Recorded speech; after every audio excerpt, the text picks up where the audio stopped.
Good to have you with us on a Friday morning. I'm Joe Fryer. And I'm Savannah Sellers. We are going to begin this hour with President Trump's agenda hitting some legal roadblocks. Multiple judges are stepping in to block some of the administration's efforts on everything from ending birthright citizenship to drastically downsizing the federal workforce. Today, millions of workers are facing uncertainty. A judge in Boston halted last night's deadline for a mass buyout program.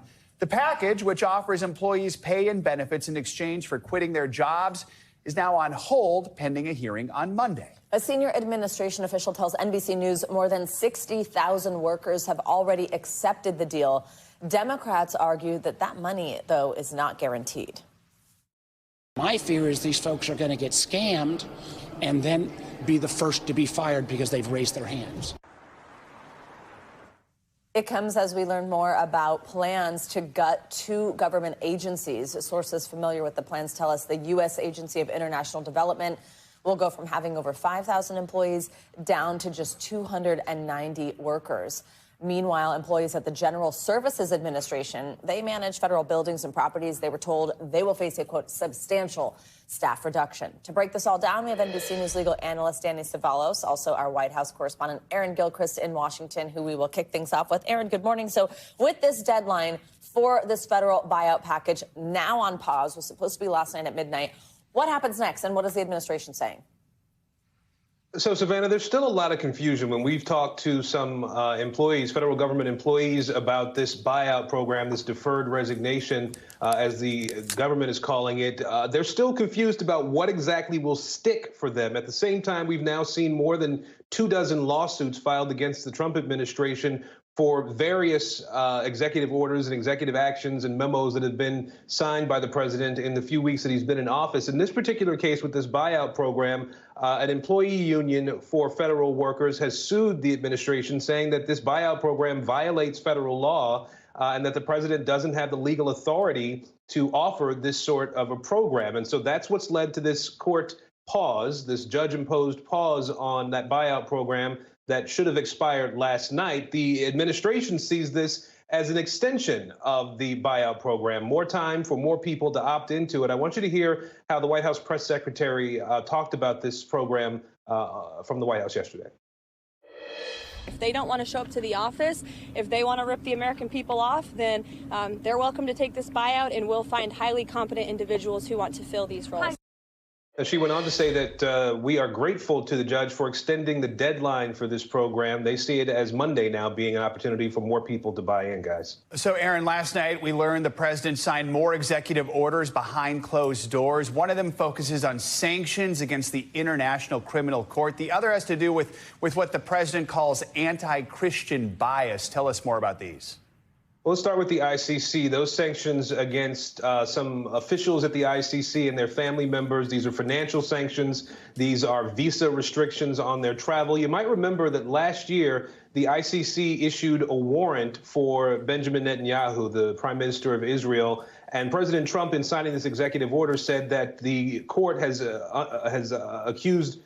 targeted the United States and Israel unfairly. And as a result, he's now issuing these sanctions against the ICC. Of course, the ICC condemned this move by President Trump. And we should also point out, guys, that neither the United States nor Israel are signatories to the ICC's authority, and so they don't recognize it as being a lawful court.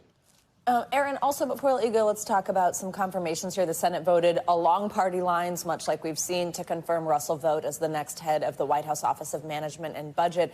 Democrats unified against his nomination. This is someone who was one of the architects of Project 2025. So that's been described as sort of this blueprint for President Trump's second term, though he's distanced himself from it. But there's a lot of controversy here. What do we know about Vought and how he's expected to approach this role? Well, we saw a dramatic vote in the Senate play out yesterday where you had Democrats, all of them standing up as the roll call was being done for this vote, trying to make speeches, which is not allowed during a vote of this nature. But they wanted to log their objections to Russell Vought becoming the director of the Office of Management and Budget. He has said in the past that he believes the director could play a powerful role in curbing spending of the federal government. He also has said in a questionnaire that was a part of the confirmation process that he believes the 2020 election was rigged. And so that gives some Democrats pause. and they are concerned that he would ignore the law in some cases and that he would cut funding to programs that actually help people. Republicans have said they believe he'll restore fiscal sanity to the federal government. Joe and Savannah. All right, Aaron, we appreciate you kicking us off this hour. Thank you. Let's get more analysis on what we heard from Aaron moments ago about that move by a federal judge in Boston to temporarily halt the president's government employee buyout program. NBC News analyst, legal analyst, Danny Savalos is here. Do we know what the judge's reasoning was behind the temporary injunction right now? Yes, it's really as simple as let's just wait. Let's get some more briefing in on the issue. Sometimes judges issue stays, but for a different reason, because they conclude that the one side is likely to win on the merits. That's not really what's happening here. This is more of just we need a couple days for everyone to get their briefing in. I've been looking on Pacer. There are documents filed by the dozens every day. This case has only been around for a couple days. So this case is moving very quickly. This really is just a pause without any kind of say or passing on the merits themselves. Danny, from the perspective of the union that filed this lawsuit, what are they going to be arguing Monday? A couple different things, but the main thrust is really twofold. It's that the Administrative Procedures Act bars this action because it's arbitrary and capricious. This is often a long shot argument, but they might have a case here because is there anything that feels more arbitrary or really random than this announcement, this rollout, where there are just so many questions that are unanswered. And I think OPM doesn't really know the answers to all of the questions. The second argument is what's called the Anti-Deficiency Act. And the argument there is that the government can't make these promises to people if the appropriations period ends March 15th or 14th. How can they make these promises out into the future beyond March 14th? Now, the administration's argument is, hey, people hire federal employees all the time beyond an appropriations period. We're basically just asking people to not work at all.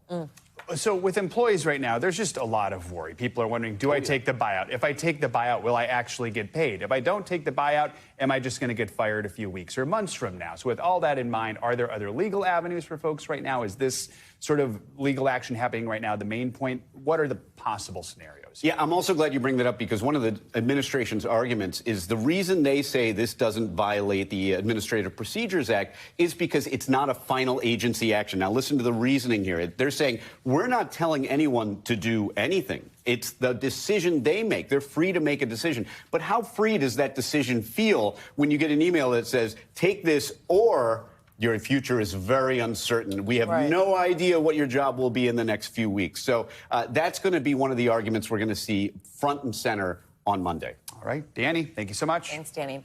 Well, President Trump is still facing backlash this morning after suggesting earlier this week that the U.S. should take over Gaza. The administration has attempted to walk back the proposal as the lives of the remaining Hamas hostages hang in the balance. NBC News senior White House correspondent Kelly O'Donnell has the latest. New fallout on President Trump's abrupt aspiration for an American-led renovation of Gaza. We're going to take over that piece and we're going to develop it. While the president did discuss the Middle East on camera, he chose to use social media to outline his controversial plan, declaring the Gaza Strip would be turned over to the United States by Israel at the conclusion of fighting, so that the U.S. and development teams from all over the world could build what he called spectacular developments. Met with swift criticism from Republicans for leaving open the door to sending U.S. troops. It would seem to me to be an inappropriate use of U.S. troops. The president writing, no soldiers by the U.S. would be needed. He will not be sending boots on the ground. He also has made it clear that American taxpayers will not be funding this effort. The suggestion of U.S. troops also rejected by visiting Israeli Prime Minister Netanyahu. Mr. Netanyahu, do you think U.S. troops are needed in Gaza? Are we in? To make this feasible? No.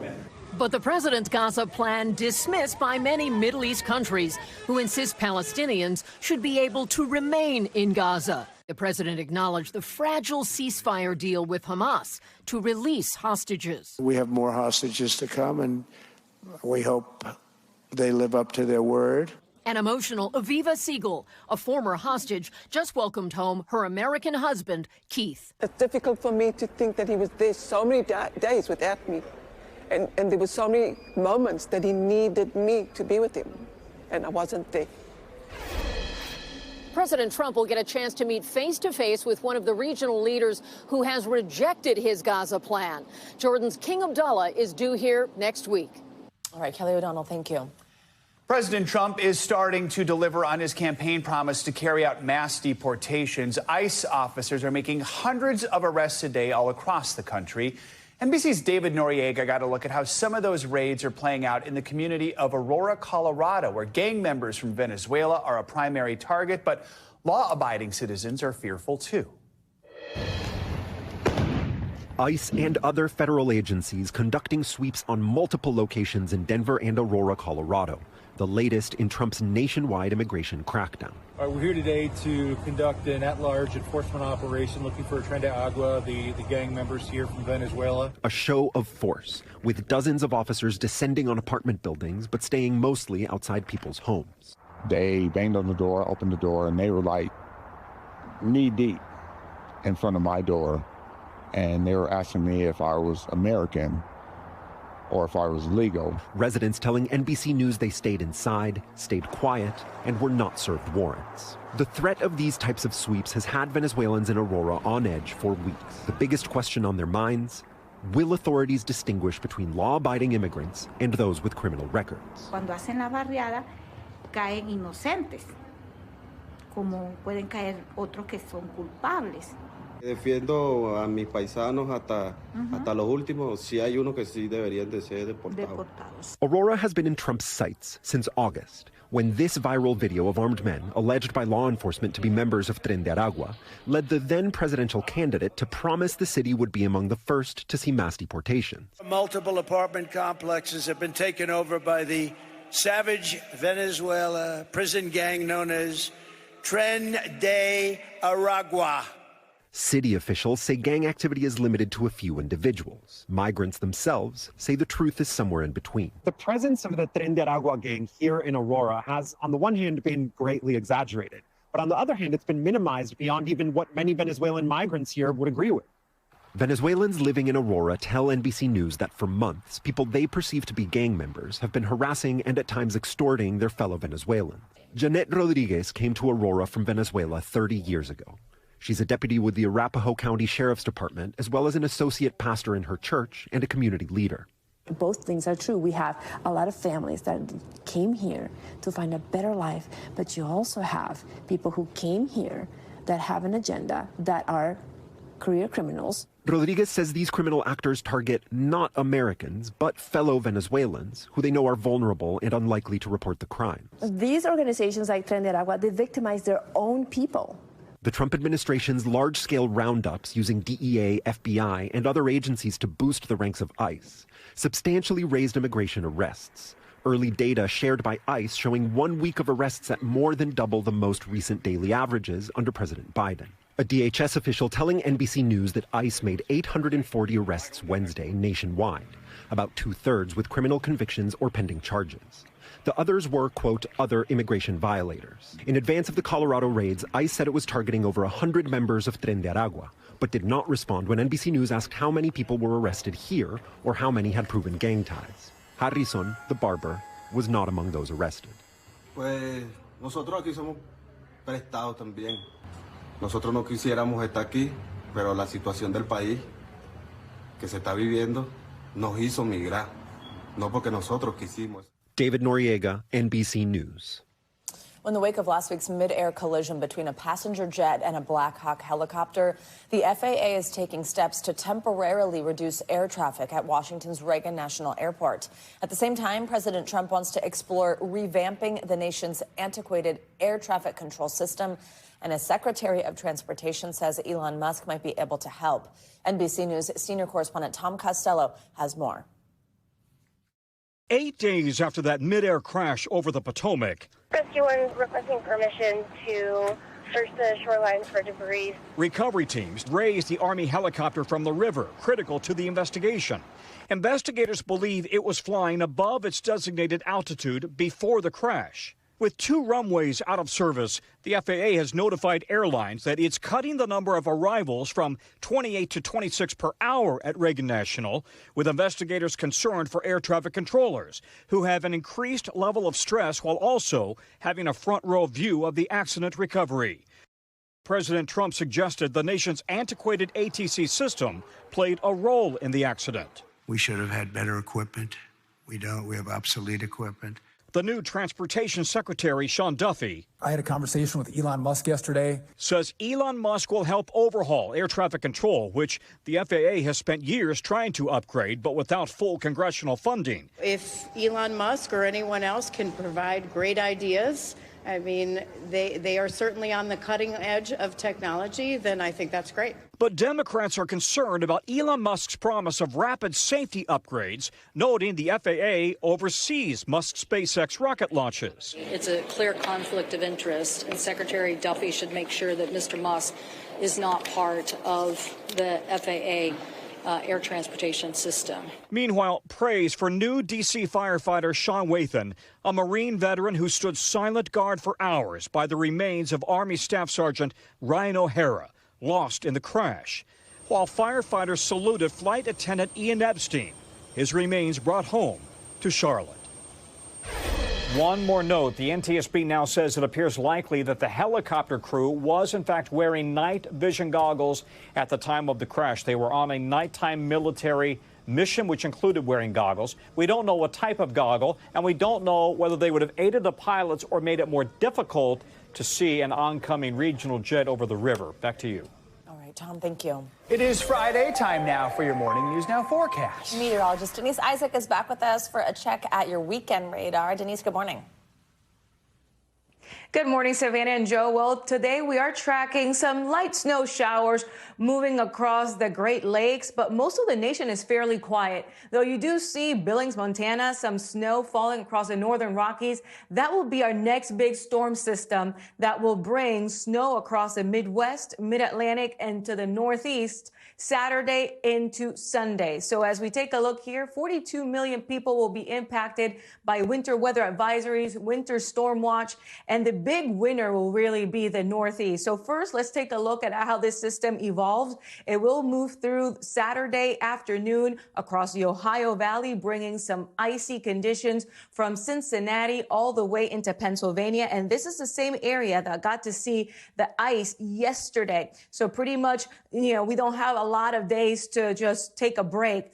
New York, Boston, you'll be seeing this system Saturday night into Sunday morning, but it's a quick mover. It'll be out of here by Sunday evening. As far as snowfall amounts, it drops quite a bit.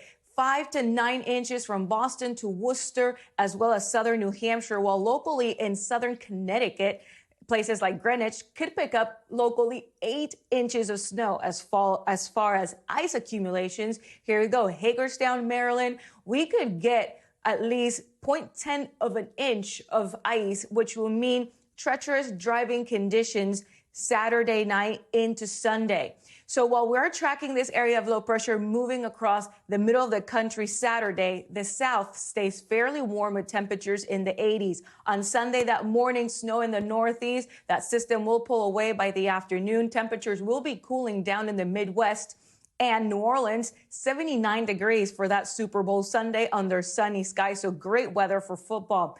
Active weather pattern continues next week because by Monday night, we are tracking a new area of low pressure that will bring snow from Minneapolis down towards Wichita. This time around, we will have enough colder air that we could see the snow dropping all the way into places like Cincinnati as well as Louisville, and then more snow expected for that I-95 corridor from New York all the way into Boston. The snowfall potential from this third system in less than 10 days will bring anywhere between, let's say, 5 to 9 inches of snow possible from D.C. up into New York, but it's too early right now to pinpoint the exact details as to how much, because it will all depend on the track of the area of low pressure. Back to you. All right, Denise, thank you so much. Thanks for watching. Stay updated about breaking news and top stories on the NBC News app or follow us on social media.